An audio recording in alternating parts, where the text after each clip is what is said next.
Hello competitors, आप लोग कैसे हैं? आई होप आप लोग सब ठीक होंगे। तो आज फिर से एक बार जो सेकंड क्लास हमारा है NCERT class 6 to 12 geography in Hindi and English medium. Okay, तो आज हमारा ये सेकंड क्लास है। आगे हम लोग कल हम लोग शुरुआत इसका किए थे, तो कल के बाद जो आज नेक्स्ट क्लास है वो हम लोग अपना देखते हैं। तो हम लोग कहाँ क्या पढ़ लिए थे हम लोग यहाँ पे कल वाली क्लास में? तो भूगर्भ की जानकारी का जो साधन है वो हम जान गए थे कि प्रत्यक्ष स्रोत में हमारा क्या-क्या है। जैसे जो भी ठोस पदार्थ उपलब्ध हैं हमारे धरातल पर वो भी एक आपका क्या है, एक प्रत्यक्ष सोर्स के मामले में जानकारी है। और जो लावा निकलता है जैसे ज्वालामुखी से, तो वो हमारा इनडायरेक्ट सोर्स है। ओके, और फिर हम लोग डायरेक्ट और इनडायरेक्ट सोर्स हम लोग जाने थे। अब हम लोग थोड़ा सा रिकैप करते हैं कल वाले क्लास की। तो आपको मैं बताता हूँ थोड़ा सा, हम लोग नेक्स्ट क्लास शुरुआत करने से पहले हम लोग थोड़ा सा रिकैप कर लेते हैं कि हम लोग कल क्या क्या पढ़े थे। तो हम लोग किस किस के बारे में जानकारी ले लिए थे कि हमारा जो इंटीरियर जो है ना अर्थ का, वो मतलब कैसे किस चीज़ से हम लोग जानकारी प्राप्त करेंगे कि कैसे इसका फॉर्मेशन हुआ है। तो सबसे पहले तो होता है क्या, आपका ऊपर में क्रस्ट होता है, बीच में मेंटल होता है और ये होता है कोर होता है। ओके, इतना हम लोग जाने थे। और क्या जाने थे इसके बारे में आपका कि जो क्रस्ट, मेंटल और कोर, ठीक है? तो ये क्या होता है, ये आपका 34 किलोमीटर तक होता है, क्रस्ट जो होता है। और 300 किलोमीटर तक होता है मेंटल। और आपका कोर जो होता है आपका 6,371 किलोमीटर। Okay, understand? आप आगे ये भी हम लोग बढ़ाए बनाए थे, और भी हम लोग जाने थे कि इसका जो सोर्स है, जानकारी का सोर्स हम लोग जो एक डायरेक्ट सोर्स होता है और एक इनडायरेक्ट सोर्स होता है।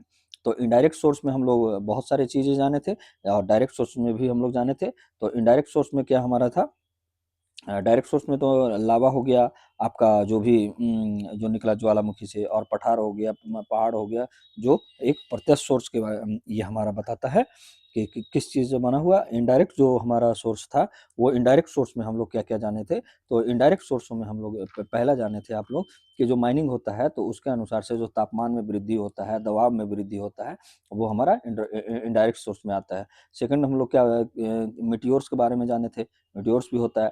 थर्ड हमारा क्या, ग्रेविटेशनल जो फोर्स लगता है उसके कारण भी होता है। और एक होता है ग्रेविटी आपका एलोमनी, जिसको गुरुत्वीय विसंगति कहा जाता है। और 6 में आता है भूकंप आता है। ओके, तो ये हमारा इनडायरेक्ट सोर्स था। अब यहाँ पे हम लोग चलेंगे जो क्रस्ट और मेंटल के बारे में आगे बढ़ हम लोग जाने थे, क्रस्ट मेंटल। तो बीच में हम लोग ऐसे एक लाइन होता है जो अपर क्रस्ट और लोअर क्रस्ट होता है, और अपर मेंटल और लोअर मेंटल होता है, और आउटर कोर और इनर कोर होता है। तो यहाँ पे हम लोग जो देखे थे, एक हम लोग वर्ड लाए थे, आपका CM, आपका RGL। ओके, तो ये हमारा कोनार्ड था, जिसको बोला जाता है डिसकंटिन्यूटी, जो असंबद्धता। तो कोनार्ड था, और मोहो था, आपका रेपिटी था, और गुटेनबर्ग था, और आपका लेहमैन था। ओके, तो यहाँ तक हम लोग पूरे अच्छे से जान गए थे। और एक चीज़ और जाने थे कि हमारा जो अर्थ में, जो अर्थ क्रस्ट में क्या-क्या पाया जाता है, उसके बारे में जानकारी लिए थे। तो आज हमारा जो टॉपिक रहेगा आपका, जो आज का टॉपिक जो हमारा है, वो हम लोग आगे बढ़ते हैं। तो हम लोग जानकारी जो ले लिए थे, अभी देखिए आपको मैं थोड़ा-सा ज़ूम करके बताता हूँ। हम लोग जो ग्रेविटी एनोमली कहा जाता है, क्या कहता है कि इसी में भिन्नता पाए जाने का, जो ग्रेविटी एनोमली मतलब विसंगति होता है। क्या थोड़ा-सा इसका पढ़ते हैं। अलग-अलग स्थानों पर गुरुत्वाकर्षण की भिन्नता अनेक अन्य कारकों से भी प्रभावित होती है। इस भिन्नता को गुरुत्वीय विसंगति या ग्रेविटी एनोमली कहा जाता है। ओके? आप इंग्लिश वाले में भी देख सकते हैं। डियर स्टूडेंट, अब क्या होता है कि हम लोग जो प्रत्यक्ष स्रोत तक हम लोग जान गए थे, और अप्रत्यक्ष स्रोत तक। अब इसके बाद हमारा क्या है, आता है यहाँ पे भूकंप के बारे में, यानी अर्थक्वेक के बारे में। तो भूकंप के बारे में जानेंगे कि क्या होता है भूकंप। तो इसी को हम लोग पढ़ते हैं, आगे चलते हैं हम लोग। तो हमारा आज का टॉपिक क्या रहेगा, आपका अर्थक्वेक रहेगा। ओके, भूकंप रहेगा, आपका भूकंप रहेगा। ओके, तो भूकंप के बारे में हम लोग जानकारी लेते हैं। आपको बेहतरीन तरीका से समझाया जा रहा है। ओके, आप इसमें क्या है कि फर्स्ट हमारा आज का टॉपिक क्या है, भूकंप। तो एक चीज और जानेंगे कि ये जो अर्थक्वेक है, ये हमारा क्या हो गया, मान लेते हैं ये हमारा आपका सरफेस हो गया। ओके, सरफेस हो गया, सरफेस हो गया हमारा। और इस मतलब ये देखिए, ये मैं कोशिश कर रहा हूँ, ये पेड़ हो गया, ये आदमी हो गया। ओके, और यहाँ पे झील उल जो भी है वो है। ठीक, अब इसके अंदर से जब हलचल होता है ना, जैसे कांपता है, तो मतलब यहाँ ऊपर क्या आता है, आपका भूकंप का महसूस होता है, मतलब कंपन का महसूस होता है। तो इसमें क्या होता है ना कि जब लावा जो होता है, देखिए क्या है, लावा जो नीचे जो रहता है वो मैग्मा कहलाता है, और ऊपर आ जाता है तो उसी को लावा कहा जाता है। तो यही डिफरेंस है लावा बिटवीन मैग्मा में। ओके, तो जब मैग्मा में हलचल होता है, तो ये क्या होता है, जो हमारा क्रस्ट है वो हिलता है, तो हमारा अनुभव होता है भूकंप का। ये क्यों क्यों ऐसा होता है आपका, मतलब ये जो अस्थेनोस्फेयर है ना, दुर्बलता मंडल, क्योंकि हमारा जो लिथोस्फेयर कहाँ तक बना हुआ है, दुर्बलता मंडल का अपर मेंटल का पार्ट भी कुछ कुछ है, most upper mantle upper part जो है, कल ही हम लोग जाने थे। ओके, आई थिंक जो आज नए लर्नर होंगे वो प्लीज कल वाले बैक मतलब जाके क्लास आप देखिएगा, तभी आपको अच्छे से समझ में आएगा। ऐसे भी भूकंप का चैप्टर आपको इससे समझ में आ सकता है, लेकिन कल वाले चैप्टर आप प्लीज जाके देख लीजिएगा इस चैप्टर करने के बाद। तो क्या होता है, स्थेनोस्फेयर जो होता है ये दुर्बलता मंडल में है, ये कणों का हलचल होता है। तो इससे क्या निकलता है, एक तरंग निकलता है, तरंग निकलता है, तो जिससे हमारा लिथोस्फीयर में भी कुछ कंपन होता है। तो कंपन होने के कारण ये क्या होता है, हमारे भूकंप का अनुभव होता है। तो यहाँ पे क्या हो गया, आपको फिर से मैं ड्रॉ करता हूँ, आपका देखिएगा क्या होता है कि मान लिया जाए कि ये अस्थेनोस्फीयर है, हम लोग जानते हैं अस्थेनोस्फीयर, इसको मान लेते हैं दुर्बलता मंडल है।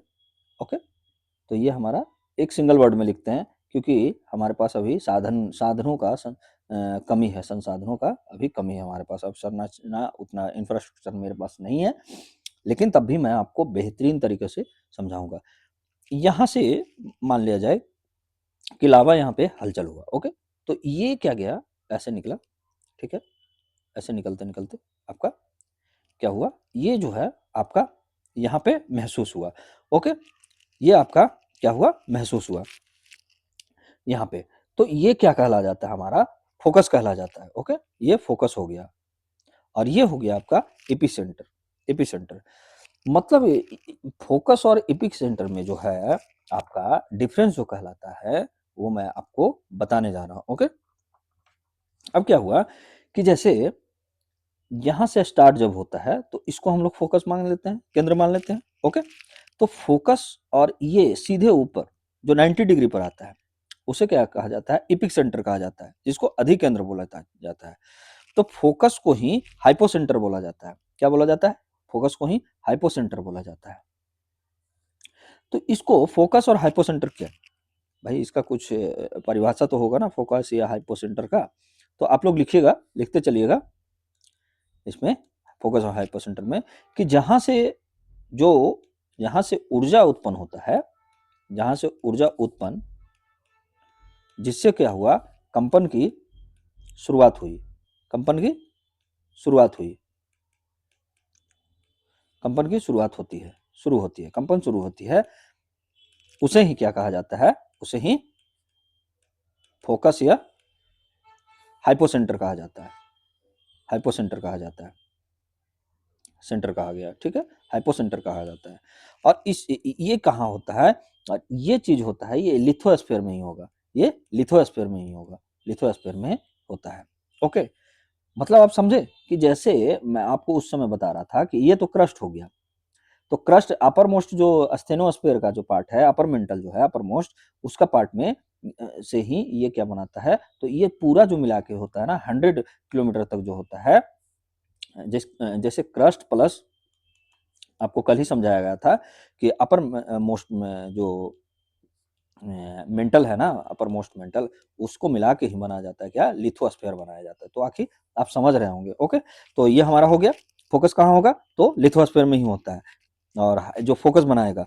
अब हमारा जो इपिक सेंटर जो कहलाएगा, इपिक सेंटर किसे कहेंगे, इपिक सेंटर या अधिकेंद्र जो बोलते हैं, तो किसी को, तो जिस स्थान पे, लिखिएगा आप लोग नोट करके,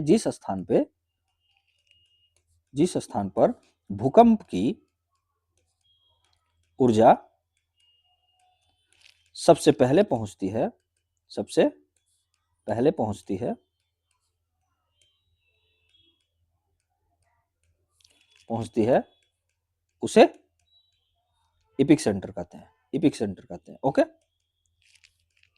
कहते हैं। आप लोग लिख लिए होंगे आई थिंक कि जिस स्थान पर भूकंप की ऊर्जा सबसे पहले पहुंची उसी को इपिक सेंटर कहेंगे। अब देखते हैं यहाँ पे एक बार फिर से मैं आपको ड्रा करके बता देता हूँ कि किसे क्या कहेंगे। तो ये हो गया मेरा स्थोनोस्फीयर, यानी पूरा हो गया ये आपका लिथोस्फीयर। लिथोस्फीयर से क्या हुआ कि यहाँ से भूकंप का शुरुआत हुआ ऊर्जा का, और यहाँ पे गया, ये हमारा क्या बना जाएगा, इपिक सेंटर बना जाएगा, जो ई से डिनोट कर रहा हूँ, और एफ से आपको डिनोट कर रहा हूँ, फोकस बनाएगा, जिसको हाइपोसेंटर में बना। तो जिस स्थान पे हमें सबसे पहले भूकंप पहुंचेगा, सबसे पहले वो हमारा एपिक सेंटर कहलाएगा, और जिस स्थान पे जहाँ से ऊर्जा ऊर्जा निकलना शुरू करेगा और जहाँ से कंपन शुरू होता है उसी को बोला जाता है फोकस बोला जाता है। अब यहाँ पे क्या है, एक चीज और समझेंगे कि अब अर्थक्वेक का, जो अर्थक्वेक का आपका टाइप जानना है। तो कितने टाइप होते हैं? ओके, तो एक तो होता है आपका जब टेक्टोनिक प्लेट मतलब होता है, टेक्टोनिक भूकंप होते हैं जब आपस में प्लेट विवर्तनिक होता है, जो टेक्टोनिक में होता है विवर्तनिक, तो टेक्टोनिक के कारण होता है। और दूसरा होता है आपका ज्वालामुखी के कारण, तीसरा होता है आपका खनन के कारण, चौथा होता है आपका परमाणु के कारण, मतलब परमाणु एवं रसायन का जो उपयोग करते हैं हम लोग, जैसे परमाणु परीक्षण किए हम लोग, तो उसके कारण भी होता है।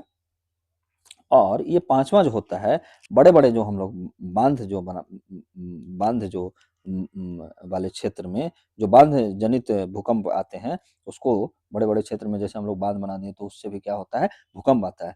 तो यहाँ पे हम लोग कह सकते हैं कि एक तो होता है नेचुरल, नेचुरल हो गया, और एक होता है ह्यूमन द्वारा, मतलब मानव जनित। ओके, मानव जनित। तो नेचुरल में क्या आ गया, हमारा भूकंप आ गया। भूकंप जो कैसे आया आपका, ज्वालामुखी से आ गया। ठीक है, जब ज्वालामुखी होगा तो विस्फोट, तो उससे भी आ गया।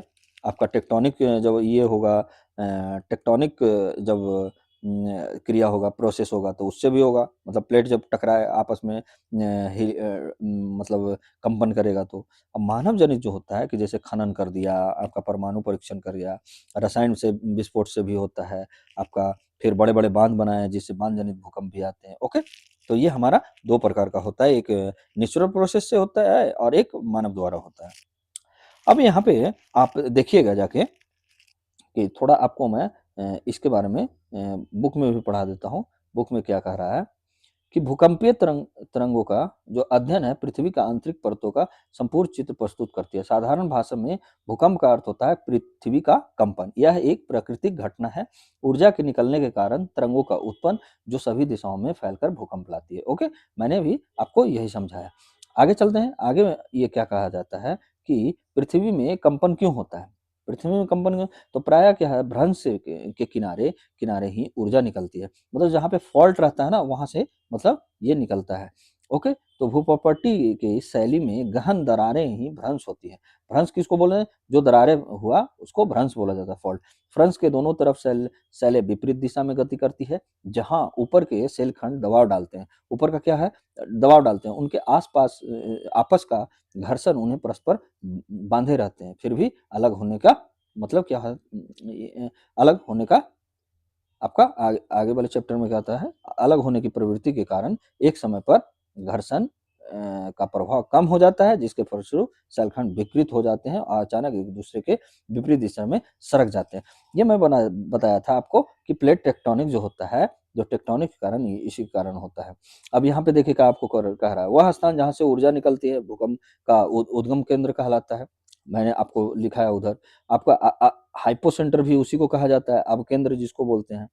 और आपका इपिक सेंटर के बारे में देखिए, इपिक सेंटर के बारे में क्या कह रहा है यहाँ पे, जो मैंने आपको लिखवाया है कि भूतल पर वह बिंदु जो उद्गम केंद्र के समीपतम होता है अधिक केंद्र कहलाता है। जहाँ क्या होता है कि अधिक केंद्र पर सबसे पहले तरंगों को महसूस किया जाता है, आपको मैंने लिखाया था। अधिक केंद्र जो होता है ठीक 90 डिग्री का ऊपर होता है। ये कैसा होता है, आपको जो मान लिया जाए कि एपिक सेंटर होगा सीधे 90 डिग्री के ऊपर होगा।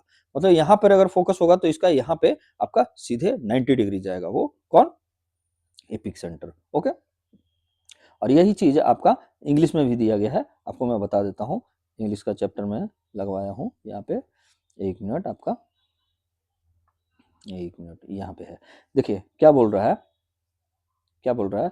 The study of seismic wave provides a complete picture of the layered interior an earthquake in simple words in shaking of the earth. मतलब शेकिंग मतलब क्या हो गया आपका, जो हिल रहा है, ठीक है, of the earth. It is a natural event. क्या है ये? प्राकृतिक है। ओके, मैं आपको बताया था कि नेचुरल और एक human. It is cause due to release of energy. जब जैसे मतलब एनर्जी मतलब ऊर्जा उत्पन्न कर रहा है, तब का कह रहा है which generates wave that travel in all direction. सभी दिशाओं में मतलब ऊर्जा जब होगा तो इधर भी इधर भी इधर भी जाएगा, लेकिन जो 90 डिग्री सीधे जाएगा वहां पे सबसे ज्यादा महसूस होगा। ओके। अब यहाँ पे ये बता रहा है कि why does the earth shake, क्यों मतलब ये ऐसा होता है? तो the release of energy occurs along a fault. भ्रंश की घाटियों में, जो आपको पीछे में पढ़ा है कि भ्रंश के द्वारा ये रिलीज होता है। A fault is a sharp break in the आपका क्या बोलता है, क्रिस्टल रॉक्स। ओके। तो ये आप इंग्लिश में भी जाके पढ़ सकते हैं। जो आपका जो कंसेप्ट वाला है ना, मैं कंसेप्ट क्लियर करते जा रहा हूँ, आपको लाइन बाय लाइन में पढ़ाने नहीं आया हूँ। ओके, आप समझ सकते हैं। आपको मैं दिखा रहा हूँ कि कहाँ पे आपको दिया गया है। ओके, तो आप समझ सकते हैं। अब आगे हम लोग चलते हैं। एक चीज और देखिएगा आप जाके, क्लास क्लास जो सेवेंथ का जो एनसीईआरटी है ना, क्लास का सेवेंथ का एनसीईआरटी है, उसमें एक आपको मैं यहाँ पे लगाया नहीं हूँ, लेकिन वहाँ पे ये बताया गया है क्या, सेवन्थ के एनसीईआरटी में, क्लास सेवन्थ एनसीईआरटी में देखिएगा। तो उसमें क्या कहा गया है कि स्थल मंडल जो प्लेट है ना, स्थल मंडल जो प्लेट है, ये क्या है आपको इसके क्या है कि ये स्थल मंडल की प्लेटों की जो मूवमेंट होता है, जो हम पीछे पढ़ा है, वही चीज यहाँ पे बनाया है कि जब ये मान लिया कि स्थल मंडल का प्लेट है, ये क्या हुआ, यहाँ से यहाँ मूवमेंट किया, ठीक है, यहाँ से यहाँ किया, तो इसके कारण क्या होता है कि उस पर क्या लगेगा ना, बाहर से फोर्स लगेगा, या हम अंदर से फोर्स लगेगा। मतलब एक आपको एक्सोजेनिक और इंडोजेनिक में बता चुका हूँ फोर्स, और एक इंडोजेनिक होता है। ओके, तो ये लगता है, तथा ये क्या करता है कि इसमें क्या हो गया कि जो इंडोजेनिक जो फोर्स लगता है ना, ये बाहर से लग रहा है, इंडोजेनिक जो फोर्स लगेगा वो अचानक लगेगा, सडन सडन सडन फोर्स लगेगा, सडन लगने वाला बल होता है इंडोजेनिक। और इसमें क्या होता है, इसमें एक वर्ड आपका आएगा पटल विरूपण। क्या आएगा? पटल विरूपण। जिसको क्या होता है पटल विरूपण, मतलब जो ऐसा नहीं है कि तेजी से स्थल मंडल ऐसे ऐसे हिलेगा, ऐसे ऐसे नहीं होगा। ओके, ये क्या होगा, स्लो मूवमेंट रहेगा, इसका स्लो मूवमेंट रहेगा, जो आपको महसूस नहीं होने देगा, लेकिन अंदर में हलचल पैदा करेगा। और ये क्या होता है पटल विरूपण, पर्वत और पठार का निर्माण का जो पठार का निर्माण समय होता है पटल विरूपण। ओके, क्योंकि हम लोग कल जो है कि आपको मैं एंडोजेनिक और एक्सोजेनिक पढ़ाया हूँ, और बाकी जो पर्वत का निर्माण के बारे में जो आपको और भी जानकारी, जब ज्वालामुखी आप पढ़ोगे ना, तो और भी आपको जानकारी मिलते रहेगी। तो प्लीज़ गाइस, आप इसको ये जो क्लास को शेयर कीजिएगा, प्लीज़ आप सब्सक्राइब करवाइएगा और शेयर कीजिए, और आप डेली आइए, और आपको बहुत अच्छे से आपको कंसेप्ट क्लियर करेंगे। ओके, अब एक चीज़ और होता है यहाँ पे कि जैसे भूकंप तो हम लोग देख लिए, तो भूकंप को मापा कैसे जाता है, इसको पता मतलब कैसे मापेंगे कि क्या है भूकंप को? तो इसके लिए दो पैमाना होता है। एक एक होता है Richter excel scale. Okay, Richter scale. इसमें क्या होता है, ये क्या करता है, 0 से 10 10 तक इसमें रहता है। ओके, ये क्या करता है, इसमें मतलब अगर 6 से ज़्यादा अगर आ गया ना, मापा गया, तो ये सबसे ज़्यादा विनाशकारी होगा। क्या होगा? सबसे ज़्यादा विनाशकारी होगा। तो आप लोग नोट करते चलिएगा। ओके, और इसमें क्या होगा आपका, जैसे इसमें क्या होता है, ये रिएक्टर स्केल जो होता है कि ऊर्जा को बताता है। ऊर्जा यानी मैग्नीट्यूड को बताएगा, कितना तीव्रता है, ओ सॉरी, तीव्रता मैग्नीट्यूड को बताएगा। ओके, मैग्नीट्यूड बताएगा। अब यहाँ पे क्या होगा, दूसरा क्या होगा आपका, मर्केली मर्केली मर्केली स्केल एक होता है, जिसका जो मापन का जो दायरा होता है 0 से 12 तक होता है। ओके, और ये क्या होता है, गहनता को मापेगा यानी तीव्रता को मापेगा। ओके, और ये दोनों मतलब ये जो रिएक्टर स्केल जो होता है ना, और ये मर्केली स्केल, ये सिस्मोग्राफ बताता है, मतलब ऐसे ऐसे क्या है ग्राफ में करके बताता है। जैसे आप ईसीजी कभी देखे होंगे किसी का, ये हार्ट बीट जो ऐसे ऐसे चलता है, ये इसको ग्राफिक रूप में बताता है। ओके, तो ये हम लोग जान गए। तो हम लोग अभी तक क्या क्या जाने हैं, थोड़ा सा एक नोट्स आप बना के लिख लीजिएगा, अभी हो सकता है आप लोग नहीं लिख पाए होंगे। तो पहले तो हम लोग भूकंप, भूकंप किसको कहते हैं, तो ये हमारा क्या हो गया कि मतलब अगर स्थल मंडल पर मतलब जो धरातल पर कंपन जो होता है उसी को कहा जाता है, धरातल पर कंपन को ही भूकंप कहा गया। ठीक है, अब इसमें क्या होता है, भूकंप भूकंप के में क्या होता है, दो चीज होता है, एक फोकस होता है। ओके, तो फोकस कहाँ हुआ कि जहां से ऊर्जा उत्पन्न हुआ। ओके, लिखते चलिएगा, जहां से ऊर्जा उत्पन्न हुआ, उत्पन्न या कंपन शुरू हुआ, या कंपन शुरू हुआ, कंपन की शुरुआत हुई। आप शॉर्ट नोट्स बनाते चलिएगा। ओके, शुरुआत होती है।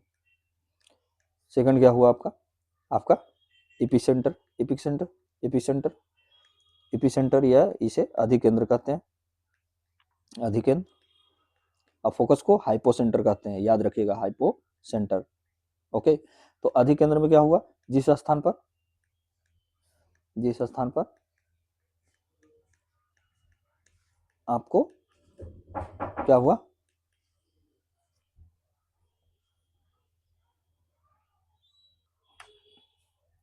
तो हम लोग कहाँ थे, कुछ प्रॉब्लम थी, हम लोग कहाँ थे आप लोग।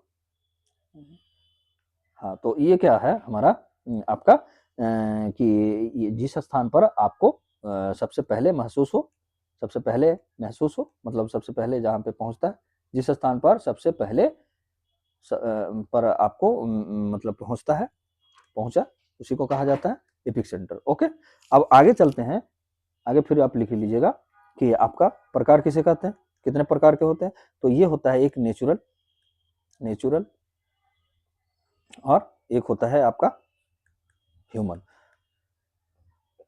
ह्यूमन द्वारा। ओके, यानी मानव जनित। तो नेचुरल में आपका लिख लीजिएगा टेक्टोनिक, टेक्टोनिक, और आपका वोल्केनो, वोल्केनो। ओके, और मानव से हो गया क्या, माइनिंग हो गया आपका, इंग्लिश वाले भी लिखते चलिएगा। और आपका परमाणु टेस्टिंग जो हो गया, न्यूक्लियर टेस्ट।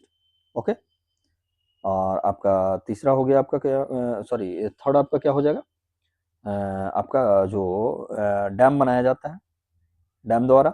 Okay, understood. तो आप ऐसे करके बनाते चलिएगा। ठीक है, अब इसका जो मापने का तरीका क्या क्या है भूकंप का, तो दो स्केल है, कौन सा, फर्स्ट हो गया आपका, फर्स्ट आपका हो गया Richter, Richter, Richter scale, Richter scale, scale. और आपका सेकंड क्या हो गया आपका, Mercalli scale, Mercalli scale, scale. Okay, Mercalli scale कहाँ तक है, 0 से 12 तक है, 0 टू 12, और ये है 0 टू 10। ओके, और इसमें जो सबसे ज़्यादा विस्फोटक माना जाता है, जो विनाशकारी, जो डैमेज करता है, वो 6 से ज़्यादा अगर आ गया इसमें माप, तो ये ज़्यादा विनाशकारी हो। और ये क्या करता है आपका, तीव्रता को मापता है, यानी इंटेंसिटी को मापता है, और आपका क्या है ये आपका डेप्थ को मानेगा। ठीक है, कि कितना है इसमें डेप्थ है, यानी गहनता को और तीव्रता को। Okay, understood. और आपको आगे ये क्या करेगा, रिएक्टर स्केल जो करेगा, ये आपको क्या करेगा, मैग्नीट्यूड को मापेगा, यानी ऊर्जा बताएगा कि कितना इसका ऊर्जा उत्पन्न हुआ था। और ये दोनों जो होता है क्या है, सिस्मोग्राफी के द्वारा बताता है, यानी मतलब ग्राफ के द्वारा बताता है। ओके, अभी तक हम लोग इतना पढ़े हैं। और एक चीज और लिखिएगा, एपिक सेंटर में जो है ना, एपिक सेंटर में आप लोग हमेशा याद रखिएगा कि सबसे ज्यादा जो विनाश होगा वो कहाँ होगा, एपिक सेंटर पे ही होगा सबसे ज्यादा विनाश। ये भी नोट करके लिखिएगा, विनाश आपका जो ये कहाँ होता है, धरातल पे होता है एपिक सेंटर, और वो आपका फोकस नीचे होगा, और ये हमेशा 90 डिग्री पर ही मतलब फोकस से 90 डिग्री पर रहता है। ओके, फोकस से क्या है 90 डिग्री, मतलब 90 डिग्री पर फोकस से होता है। ओके, आगे बढ़ते हैं हम लोग। आगे जो हमारा है क्या है हमारा कि आपका इसका प्रभाव क्या क्या रहेगा। तो आप लोग अभी जो लिखे हैं भूकंप मापने का, उसमें आप एक प्रभाव भी आप लिखते चलिएगा, मैं आपको लिखवा देता हूँ। ठीक है, प्रभाव यानी इफेक्ट। ओके, इंग्लिश वाले इफेक्ट। तो आप क्या हो गया, मतलब फर्स्ट में आ गया क्या, ग्राउंड शेकिंग, मतलब हो गया धरातल का कांपना, धरातल का कांपना। दूसरा क्या हो गया, धरातलीय विसंगति, धरातलीय विसंगति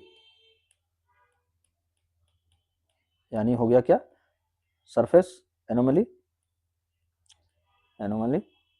ओके, थर्ड वाले क्या हो गया, सॉइल लिक्यूफैक्शन, लिक्यूफैक्शन। ओके, आपका यानी मृदा द्रवन, मृदा द्रवन इसका मतलब होता है। और यहाँ पे स्पेस नहीं है, मैं इसमें लिख देता हूँ आपको, एक मिनट, आपको इसमें लिख देता हूँ आपको, एक मिनट, मुझे एक और लेना पड़ेगा पेज, आपको यहाँ पे लिख देता हूँ।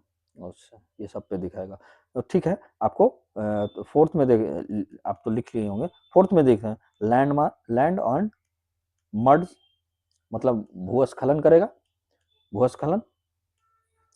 आपका फिफ्थ में क्या हो जाएगा, धरातल का मतलब सरफेस का एक तरफ झुक जाना, एक तरफ झुक जाना, एक तरफ झुकना।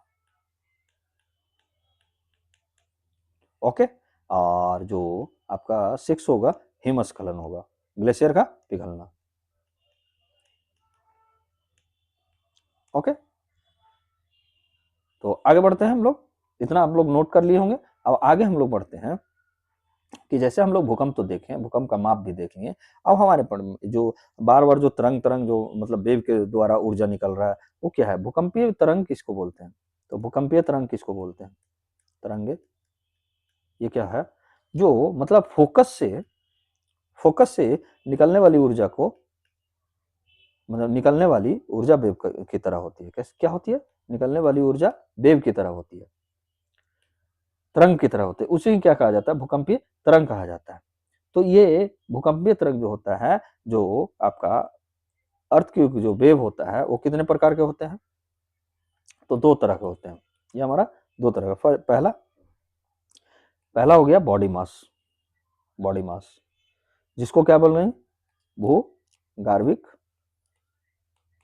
तरंगे, ये आप लिखते चलिएगा प्लीज। आपको सेकंड हो गया आपका सरफेस वेव, सरफेस वेव, इसका मतलब हो गया धरातलीय तरंगे, तरंगे। ओके, तो ये दो प्रकार का हो गया। आगे हम लोग देखते हैं कि ये जो है भूकंपीय तरंगे जो है हमारा आपका क्या होता है, जब मान लिया जाए कि ये आपका पृथ्वी हो गया, मान लिया धरातल क्रस्ट हो गया, और ये जो हो गया आपका सरफेस हो गया।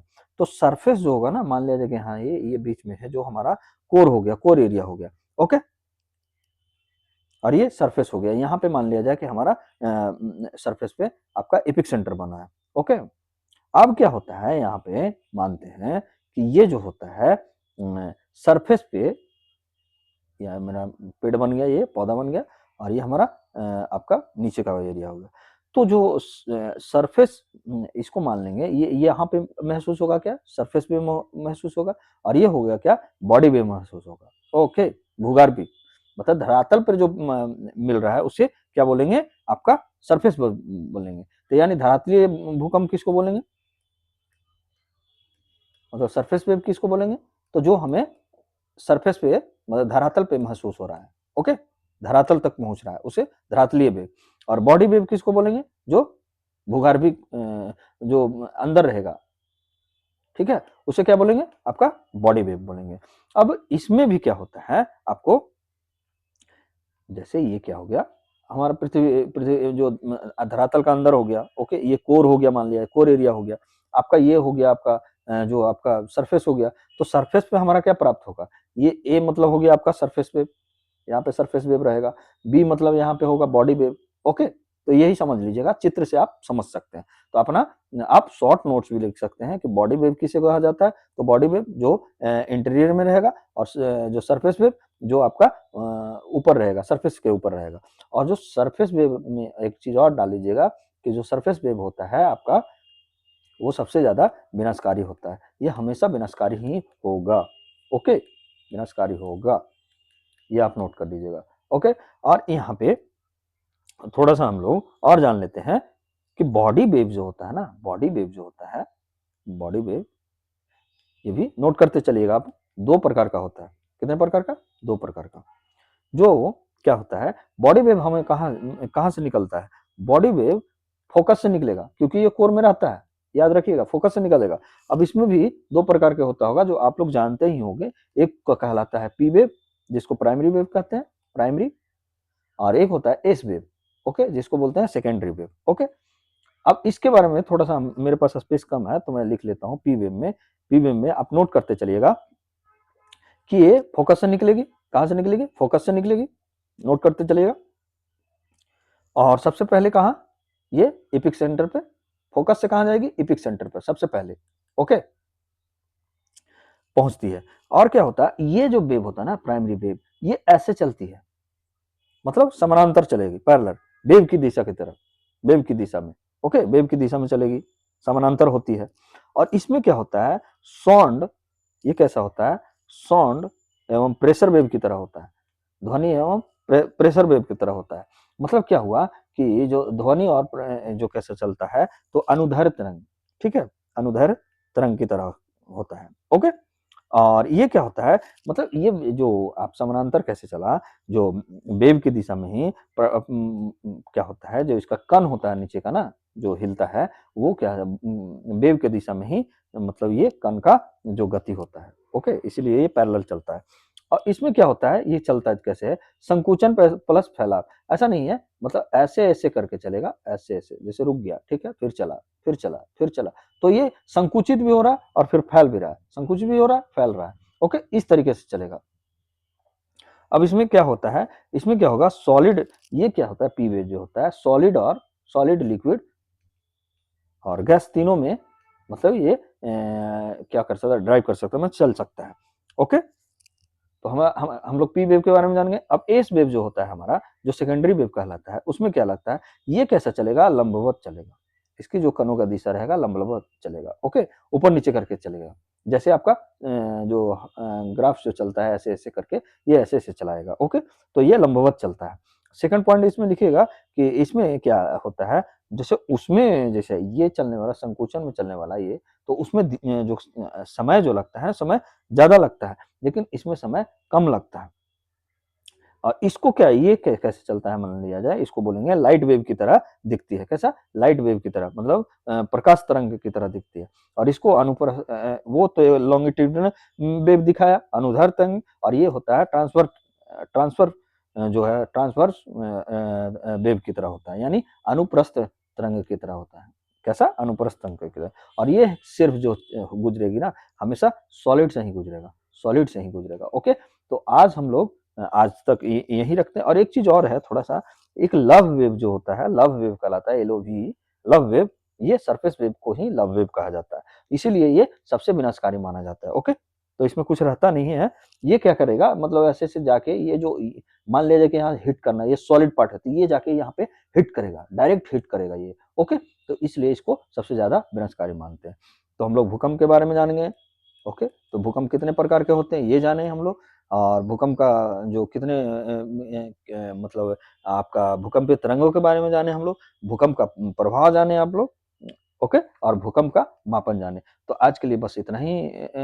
कंपटीटर्स, आपको कैसा लगा, आप जरूर हमारे कमेंट बॉक्स में जाके variety of exam pattern with strategy channel को सब्सक्राइब कीजिए, शेयर कीजिए और लाइक कीजिए, और ज़्यादा से ज़्यादा आप इसमें लोगों को जोड़िए, ताकि हमें भी एक मोटिवेशन मिले और मैं आपके लिए और भी बेहतर कर पाऊँ। तो आज का क्लास कैसा लगा, आप जाके कमेंट बॉक्स में जरूर आप लिखिएगा। ओके, तो वेब्स एकेडमी 24 जो हमारा है टेलीग्राम चैनल है, और आपका variety of exam pattern with strategy आपका चैनल का नाम है। और एक चीज़ और है, सुबह में द हिंदू आ ही रहा है, और एमसीक्यू भी मैं आज डीपीएसपी एंड फंडामेंटल राइट्स का पूरे अच्छे तरीके से मैं करवा चुका हूँ। ओके, तो हम लोग मिलते हैं कल के सेशन में फिर। ओके, सुबह भी मिलते हैं द हिंदू में। Thank you, bye.